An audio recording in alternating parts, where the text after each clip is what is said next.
এসেছিলাম ঘর সাজানো কিছু নেওয়া যায় কিনা দেখতে।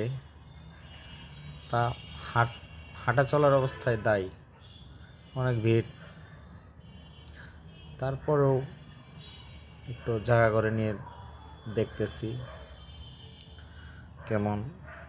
আজকাল কোনো একটা জায়গায় গেলে মহিলাদের জন্য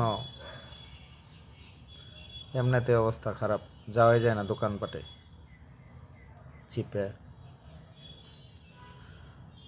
যাই হোক, সবাই তো তারপরেও কেনাকাটার জন্য আসে, প্রয়োজনের জন্য আসে। এর ভিতর থেকে আমারটা দেখে বেছে নিতে হবে। তাই আমিও দেখতেছি যে একটা জিনিস ভালো লাগলো, দাম করতেছি। দামটা একটু বেশিই চাচ্ছে, তারপরও যদি মনে চায় নিয়ে নিব। এরকম অনেক দোকান দেখে দেখে যেগুলো ভালো লাগে সেগুলাই নিব, তাই দেখতেছি।